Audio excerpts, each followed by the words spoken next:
Hello boys and girls, welcome to our lesson again. I hope that you're going to learn a few things today, just like last time. My name is Mr. Kapengwe and I'm your teacher for mathematics. We'll continue from where we ended in the calculation of area of the circle. And if you remember well, I'll just go through a few things that we did last time we met when we were calculating the area of the circle. I'll be very fast because I know that you haven't forgotten what we discussed in our previous lesson. So the first thing that I'm going to talk about is that a circle is a round shape and it is a flat shape. I differentiated a circle from a sphere or a ball in our previous lesson, and the emphasis was that a circle is round and flat. We also talked about the circumference, the radius, and the diameter. These are very important because they are the ones that we use when we calculate area of a circle. All right, so we also talked about the formula that we can use when we calculate the area of the circle. And these formulas that we use are specifically used for calculating area of the circle the world over. Everyone uses them, and the origin of these formulas has been associated to many places, but people still use them up to now. So last time when we discussed the area of the circle, I said there are two formulas that we use, and there are symbols that also we follow. We have pi r, and my 2 written there, pi r squared, is the symbol that we use when we calculate area of the circle. And remember, I said when we calculate area of the circle, we need to find the proper formula that we can use. And I mentioned to say pi r squared will be equals to 22/7 or 3.14. Now, you have two options here that you have to choose one from. Either you take the first one or the second one. But in our previous lesson, we did calculate area of the circle using 22/7. And if you remember very well, we discussed to say we only use 22/7 when we are dealing with multiples of 7. Today we're going to try on the other formula that is written there, which is 3.14, and it ends at 4, but there are other numbers that are included. There are infinite numbers that are included, but for now we end at 3.14, and we'll see how far we go with our calculations. The emphasis in a circle is that you have to identify the radius. It's very important for you. If you cannot identify the radius, then you're going to have problems getting the correct answer in a circle. All right, so let's move on to our next page. I have a circle there. I'm going to calculate that area of that circle using pi r 3.14. Remember, I said we use 3.14 when you're calculating area of the circle when the radius is not a multiple of 7. So this is what you're going to follow up today and see how far we can go. So I'm going to write my formula, and this is what you should always do, because when you write your formula, it means you understand what you are doing. So I have pi r squared, and then I'm going to substitute the formula that I have with the formula, the right formula for the number which is given in the radius, or the number that represents the radius. So 4 centimeters is a number that we are starting with today. So I'm going to write my 3.14 nicely there, and then the 3.14 represents the pi, and I'm coming to the next stage where I'll use my r.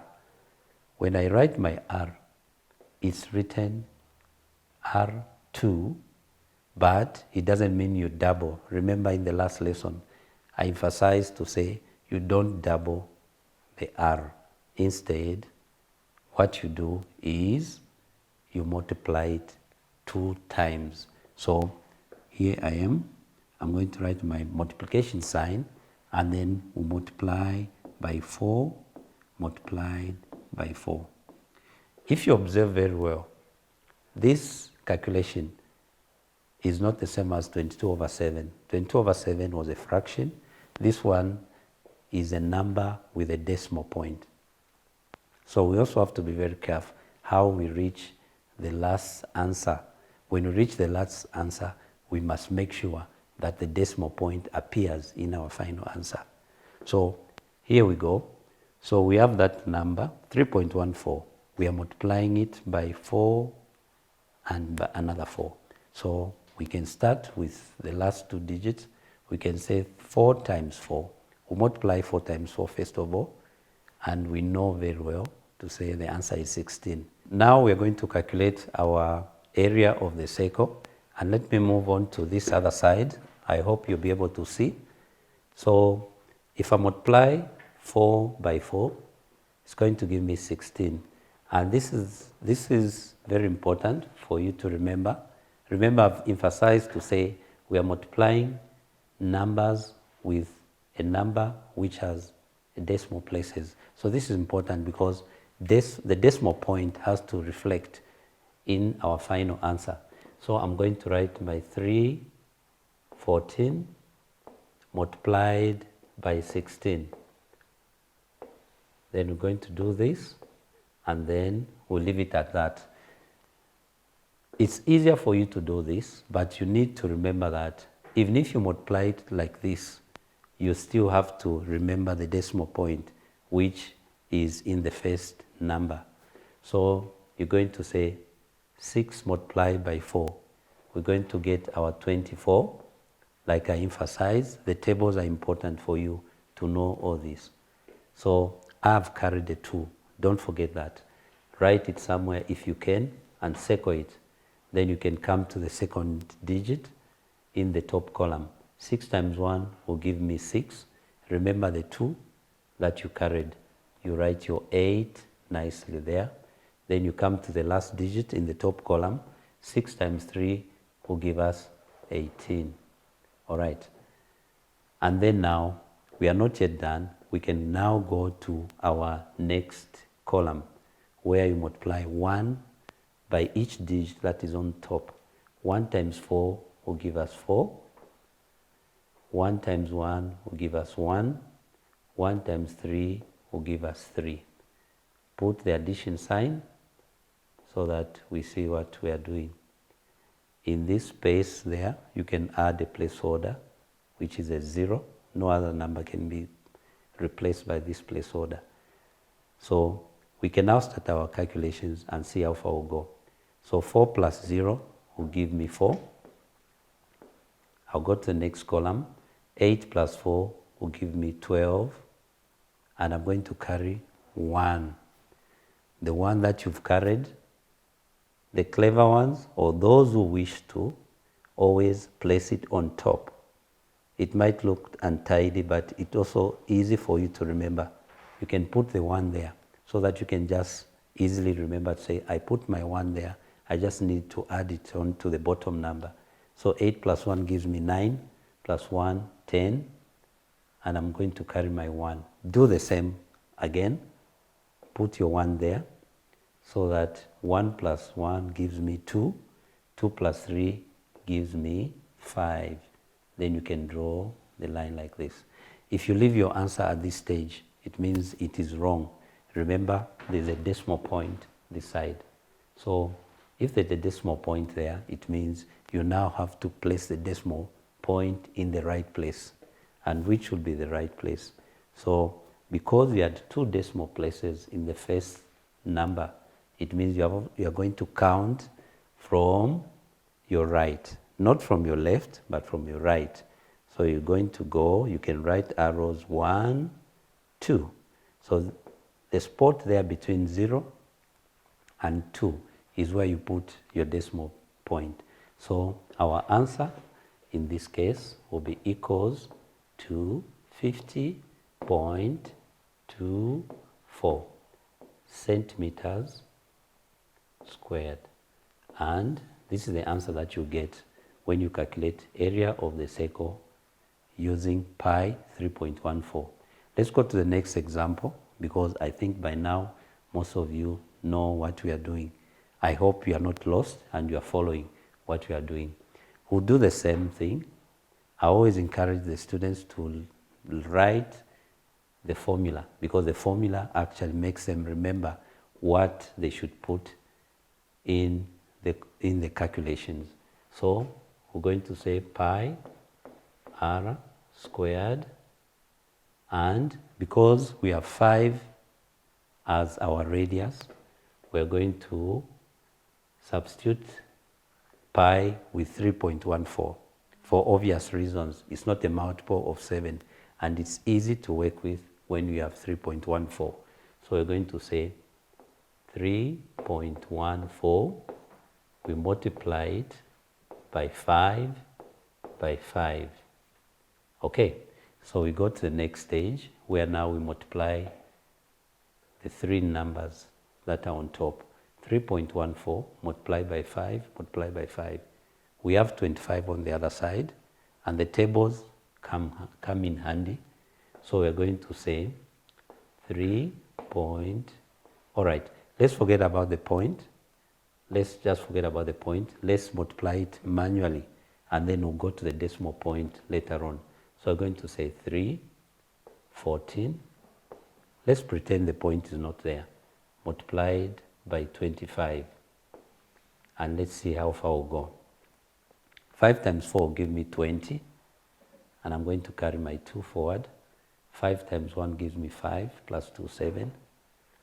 Then 5 times 3 will give me 15. All that I carried, I've added it on to that. So I think we're still moving on well. And remember, put the multiplication sign so that people know what you're doing. 2 times 4 gives me 8. And then 2 times 1 gives me 2. 2 times 3 gives me 6. A beautiful 6 there. Then I'll draw my line. I'll put the plus sign, or I'll write the plus sign there. I shouldn't forget my placeholder. And then you start adding. You add from the right to the left, as usual. We write our 0. 7 and 8, when added, gives us 15. We carry 1. Place it somewhere where you can remember that you still need it. So 5 plus 2 gives us 7, and the 1 we carried forward, our answer is 8. And then 6 plus 1 gives us 7. Let's draw our line, but not too fast. We still have to write some other things needed there. Here we go now. We add a decimal point. We had 2 decimal places in the first digit. So it means that in our answer, we still have to move from the right to the left. We move twice. So we're going to move 1, 2. So our decimal point will be in the middle, but we still need to add centimeter squared. So this is our answer. So we can write it there. So we can still take this as our answer for the calculation that we are doing there. All right. So we can still try on and do the other exercises that will be given to us. But remember, the most important thing is to make sure that you remember the formula that you are using, depending on the value of the radius that you are given. Boys and girls, we are going to calculate the area of the circle using diameter. In the circle that we have here, we have our diameter, which has been given as 30 centimeters. So we know very well to say R. In our last lesson, I wrote R will be equals to D over 2. Now, R stands for radius, D stands for diameter. So when we divide the diameter 2 times, we can get our radius. So in this case, we have 30 centimeters as our diameter. And this is the circle that we're going to calculate. And we are looking for the area. So we're going to say, first thing that we'll do is actually look for the radius. So if we have 30 centimeters, if we follow this formula, we are going to say diameter is 30. We are going to divide it by 2. So our answer is going to be 15 centimeters. So from there now we can go forward and calculate our area, because we've already calculated our radius. So 15 is not a multiple of 7 as usual. We're going to use pi r squared, and we're going to use 3.14 multiplied by 15 multiplied by 15. The number is bigger than I know you expected, but we still can get our answer correct. So we use this part of the board, and then we are going to say, first of all, we multiply 15 by 15.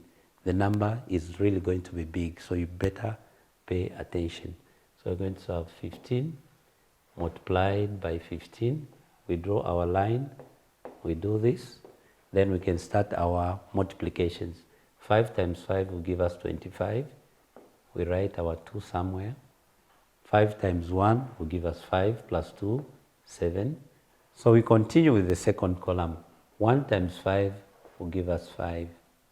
1 times 1 will give us 1. And then we draw our line. We put our addition sign and our placeholder. Then we can now add 5 plus 0, which gives us 5. 7 plus 5 gives us 12. We write our 2.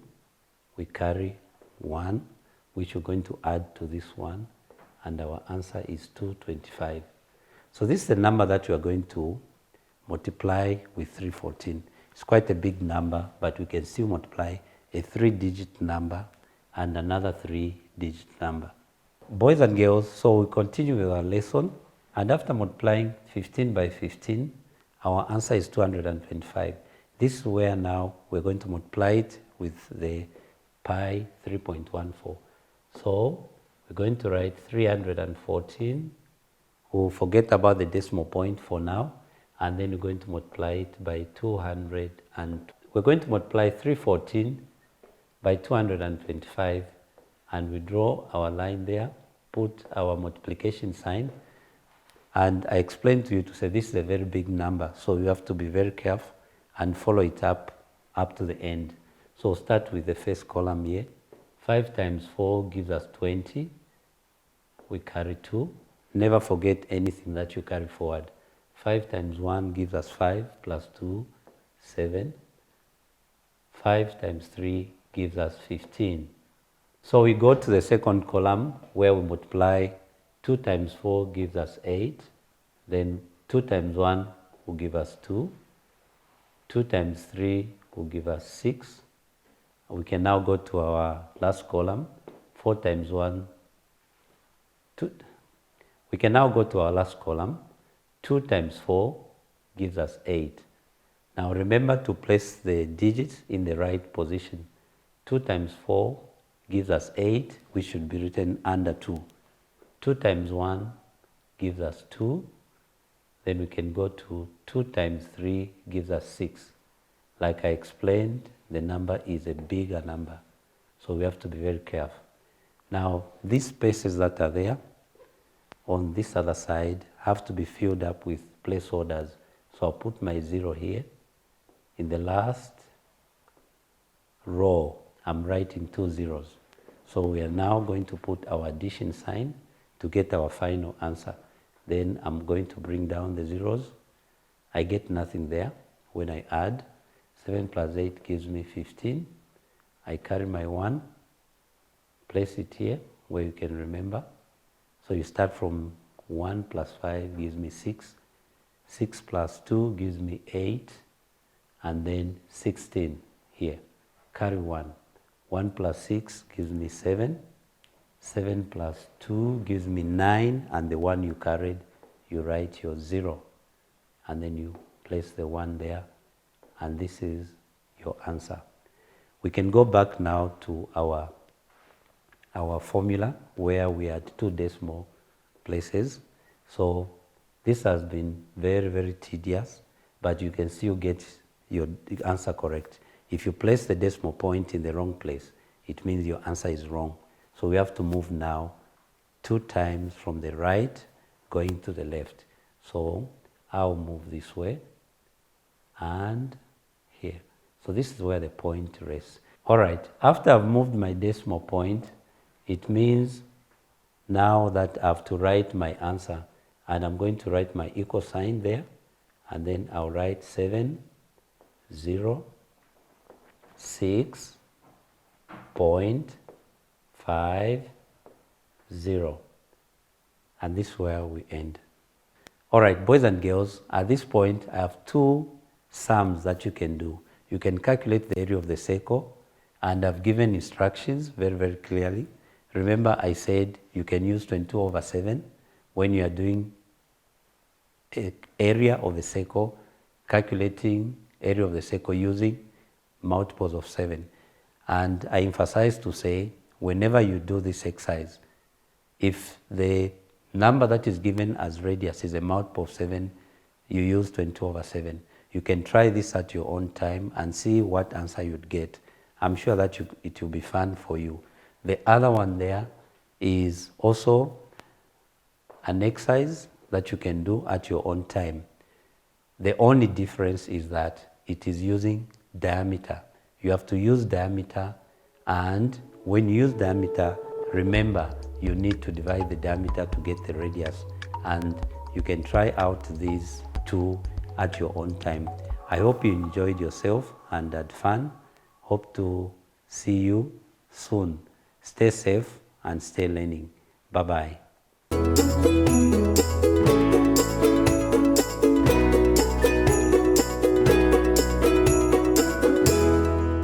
Unfortunately, we have come to the end of the show. Thank you so much for joining us, but worry less, because I'll be right back next week with more lessons for you to make sure that you are updated with your schoolwork. My name is Lokwa Mlalapata, and you were watching Primary Catch Up. Remember, friends, to stay safe and stay learning. Bye, friends.